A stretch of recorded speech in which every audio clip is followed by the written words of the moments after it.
You enter the darkened catacombs. The stench of offal permeates the skin. The longer you trudge ankle deep in the slime, the more you feel like you could never be clean again. The bodies of dozens line the floor. Small bodies. Too small.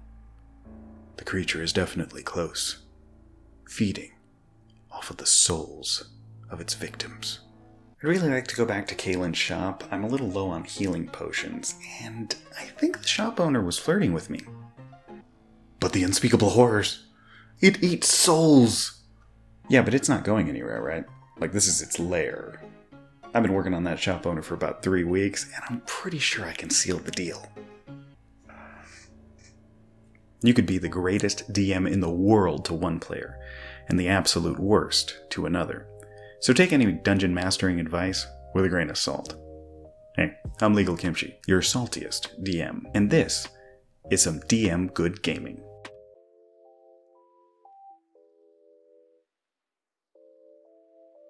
There's an unspoken rule when you look online for advice on how to be a dungeon master, and it's this.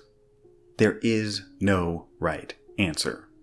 It's the same as any other art form, and I do posit that dungeon mastering is an art.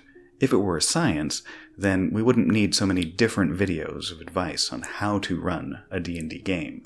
It'd just be mechanical and set. The thing to remember when reading any articles about how to be a dungeon master or watching videos like this is that they're all biased and imprecise. In a sense, they're all wrong. The best that I can do is offer you the tips, tricks, and tactics that I use that seem to resonate with my players over the last 20 years of DMing. Full disclosure, you can watch all of my videos and hear all of my advice and use it in your game. And your players might hate it. I've had so many groups fall apart over the years because the players didn't want to play the game that I wanted to run. My style didn't mesh with their style, and that's fine. The groups that I'm currently running for love my style, and I do have a pretty good track record over 20 years of gaming. But more than anything, I've been able to hone what is my style over the past 20 years. And I hope these videos help you to find yours.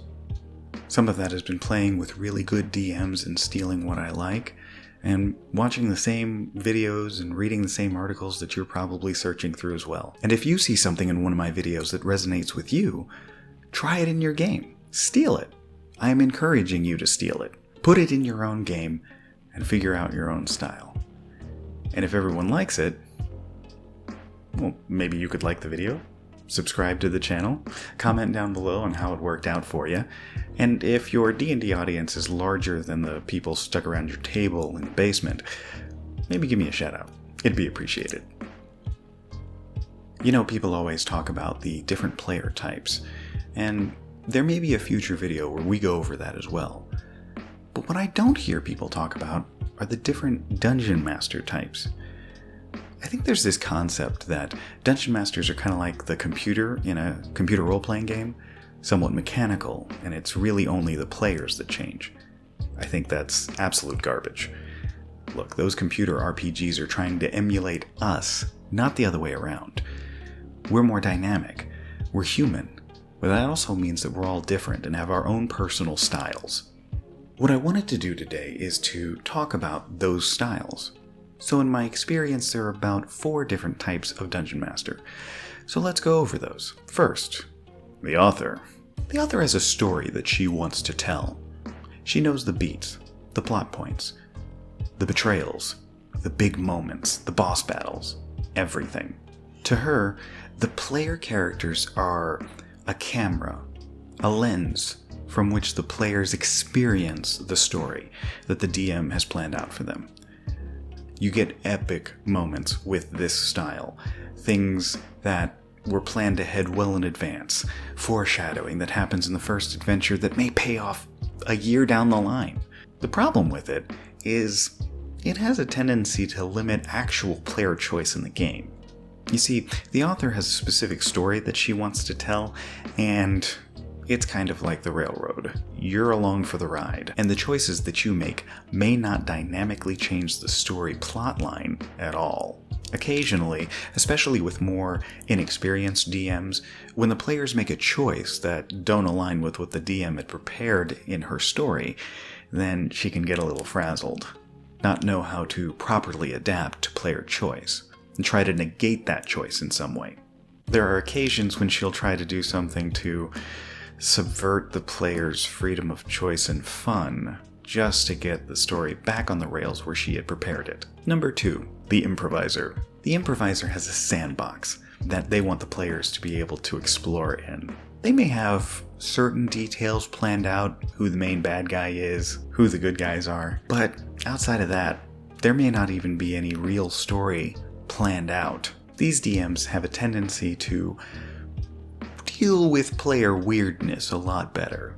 You want to skip that adventure and start a thieves guild? Fine, go ahead. You want to set up an inn and roleplay just being the local shopkeep? Fine. You want to take that castle and establish your own little duchy inside of the kingdom? Yeah, go for it.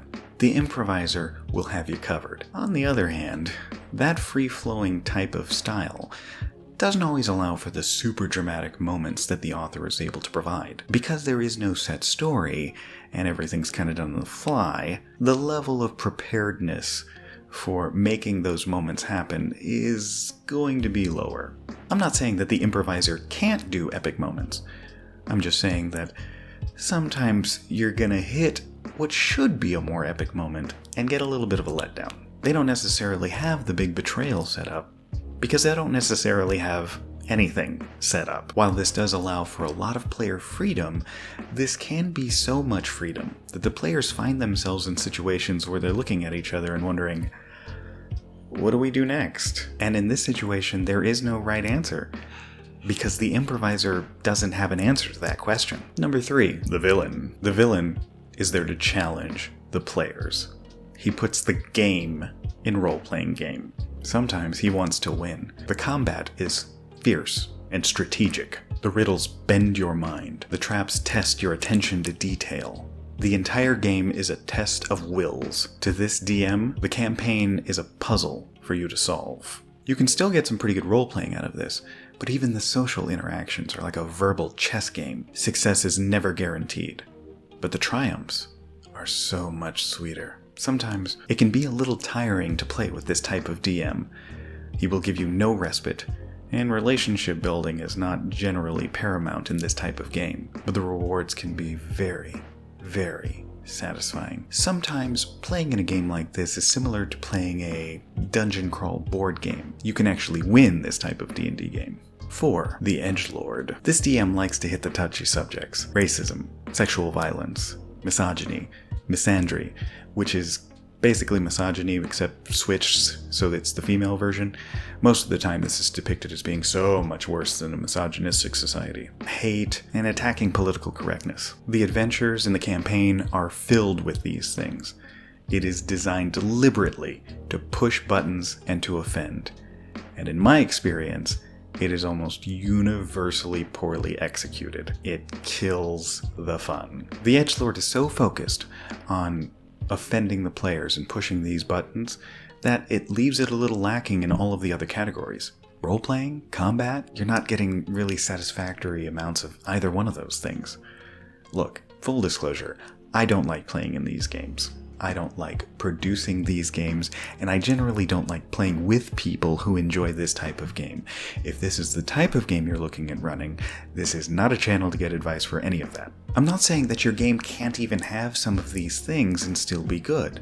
There are elements of racism in games that I run. I find it a fascinating subject, being a mixed-race person myself, but it's never the point of the game.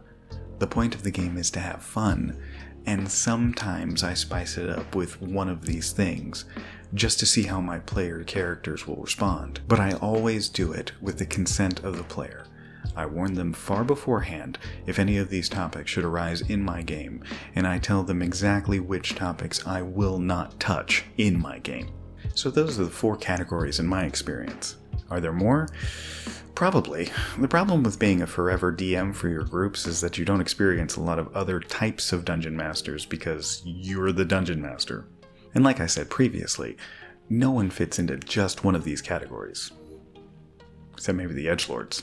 Now personally, I find myself to be like 3 parts improviser, 1 part author with a sprinkle of villain. I tend to run a sandbox game with maybe 3 storylines running at the same time. I don't really care which one the player characters latch onto, but I have certain beats planned out for each of them depending upon what road they go down. After reading their backstories, I may set up an RP moment or an epic boss fight that I can filter in whenever it's appropriate during the campaign. But here's the key for me. If the players make a choice that completely negate a situation that I had dreamed up and wanted to play for sometimes months, I let it go. I dynamically change my campaign to the choices that they make, not to the moments that I want to see. I tell you this not because I think it's the best way to do things. I'm telling this to you so you understand where I'm coming from when I dispense DM advice. I also want to touch on one other thing. I see a lot of dungeon masters who are just starting out, who are really scared because of some of the phenomenal examples of dungeon masters that have come out on the internet in the past few years. A lot of these folks have been doing it for years and are just now being able to showcase their talents to a wider audience. People like Matthew Mercer of Critical Role. Now here's the thing. I love these guys. Matt Mercer is absolutely phenomenal. But if I'm being honest with you, he makes a lot of stylistic choices that I wouldn't make. His game's a little too soap opera for me. Now understand, that's not a criticism of him. He's great. It's just my tastes are different than his taste. He is the perfect dungeon master for his players. But my players would feel really awkward in a Matt Mercer game. Don't get me wrong. He's absolutely fantastic, and he and the rest of Critical Role have basically reinvigorated the hobby for the world. And I know that there are players and DMs that have been playing this game for decades who kind of resent them for what they've done to the hobby, but I am not in that category. Another example is Matt Colville. He's fantastic as well. Love his videos, stolen a bunch of ideas from him. Now, that being said, he's a little bit too author for me. Like he has an idea of where his story's gonna go. Of course, he is an author, that might have an effect on that. Another is Arcadum, who runs this insane number of games on Twitch with this intertwined universe of his. I take nothing away from him. He's absolutely fantastic. But in my opinion, he's not as freeform as I would like. He talks about how he introduces the illusion of choice to his player characters because he has those big moments that he wants to hit. That is completely antithetical to my game. He's not doing it wrong, and neither am I. We just have different styles. That guy has a banana story he wants to tell with his player characters. And he does, and they're amazing. I could go on, but this would just be a list of me gushing over phenomenal DMs on the internet now. My point is this. My channel is not a guide to how to be a great dungeon master. It is simply tips and tricks on my style of being a dungeon master that you can steal. You may like some things, you may not like others. That's fine. Pick and choose what fits into your style and put it in your game. And if it works for you, great. And if you don't like it, that's fine too. And if you have an alternate way to do something that I didn't discuss, put it in the comments section down below. Look, I may have been doing this for over 20 years, but I'm still learning, and I'm still striving to become a better DM for my players. And maybe that's something we can all do together. Become better DMs as a community. Thanks for watching. If you liked it, be sure to like the video, hit subscribe if you want to see more videos as they come up, and be sure to hit that bell icon so you get notified when that happens. If you have ideas for future videos or questions that you'd like for me to discuss, please comment down below and I'll try to get back to it in another video. And remember folks, roll dice, role play, and roll with it.